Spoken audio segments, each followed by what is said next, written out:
The basics of editing a page or creating a page.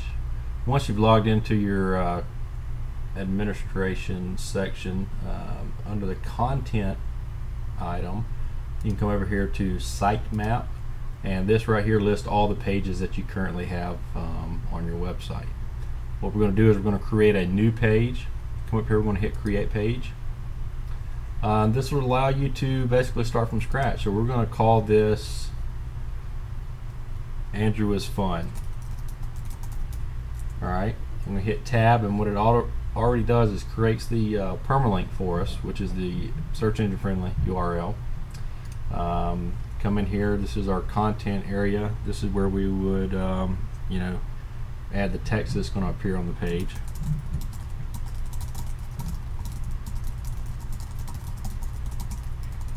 It's been a minute since I've done that there. So anyway, you would just copy or paste in any of your text. If you need to paste in any of your text, I highly recommend using this here. You can paste as plain text, and you also have an option to paste from Word. And what you would do is it would pop up that box, and you would actually paste the content in there. That'll clean up some of the garbage code that Word creates that's not HTML friendly. Be very careful of doing that. Things can get quite messy copying from Word. So at any rate, this is our content. I'm going to come over here, and this is a little quick preview. It'll allow us to see what this page is going to look like. And right here it automatically creates the title and an H1 tag for us. It says Andrew is Fun. Now we want to capitalize that. That doesn't look good, so we're going to come here, Andrew is Fun. Nothing's changing here in the URL. Yeah, see, now it's capitalized, so everything there is good. Now also, if you want to preview this in responsive, because responsive design is a big thing nowadays, when you're doing the preview, you have several options up here. You can see what it looks like in a tablet, a tablet wide there, on a smartphone. So this just kind of gives you an idea of what the content that you're creating is going to look like. And over here on the right side, you have some details where you can set the date in which you wish it to be published and appear. Just got to keep in mind that caching may or may not affect the actual time in which it appears, and we can talk about caching later. Under display options, these sections here will allow us to create a parent, or make this page a child of a parent, essentially. So if we wanted to put the Andrew is Fun page under the events, we would come over here and click the events, set that to be the parent. Now the layout here, we have several different layout options. The pages and pages no sidebar are the two main ones you're going to want to use. The pages no sidebar is basically just the page without a sidebar. Now the sidebar option that's created will appear over here and would include any child pages. I'm not sure how to explain that, but any pages that are underneath this Andrew is Fun page would link over there automatically. It's kind of good for throwing the content there, but for really making it look good, I personally don't like it, and I prefer the pages no sidebar. Alright, I'm going to set that to no parent. You have some options here showing menus. Just will it show on the website menu, and if it's a child element of a parent, it would be inside the drop down, for instance, of events. That's what that's all about. So show and search, all that is good. Alright, so we're going to go ahead and publish this information, and so now you see we have this page here, Andrew is Fun.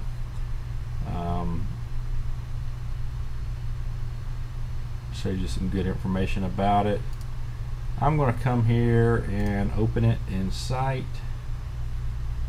and voila, that's exactly what the page looks like. Back here on the editing section,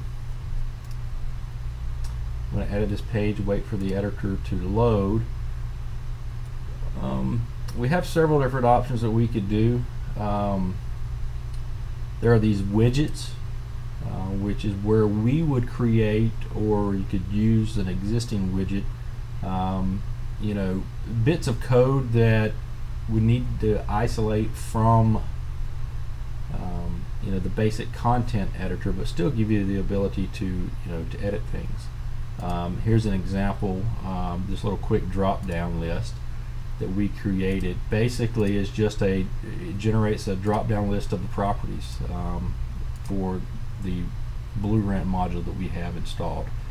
As an example, I'll just hit insert widget and you'll see it here, and when I hit preview, it injects all that information into this section here for us. And anybody who's done any editing in the past knows that sometimes dynamic content and things like that can cause problems inside your, you know, content section that you need to edit. So that's what widgets are for. They just allow us to tie the two together. You also have an option here to link to other entries. So I just highlighted the text, and if I had anything in here, it would appear, which I do not, obviously. So we're going to skip that. Link to a ContentBox page. Okay, yeah, here's all the pages that we have created. So I'm just going to highlight that, and we're going to tell it to link to that page. So now this here, preview it, that text is now a link to the events page, and the event should load up. So neat stuff. In case you just needed to, you know, make a link, you could. Some of the basic styling, I'm going to unlink it here. Some of the basic styling you can apply: heading 1 tags, heading 2 tags, etc.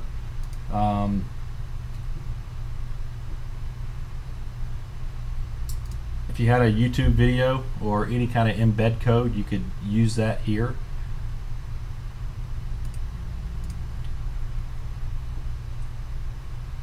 See if there's any other information that I should probably show you.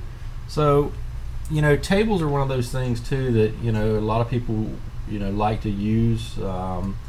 Sometimes you need them, sometimes you don't. But this gives you an option to, you know, to create it, how many rows you need and how many columns. And we're going to go ahead and hit OK.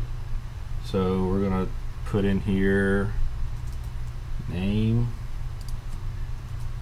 and date. Right now we hit preview, and you see we have name and date. Now you can add as much information from there as you like. I'm not a big fan of tables, but they do have their purpose.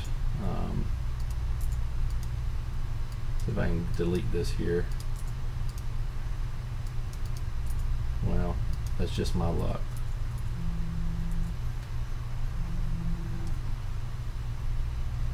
Alright, so since I can't delete it, I'm going to come over here to the source, click that button, I'm going to highlight that section there, hit delete, and we're good.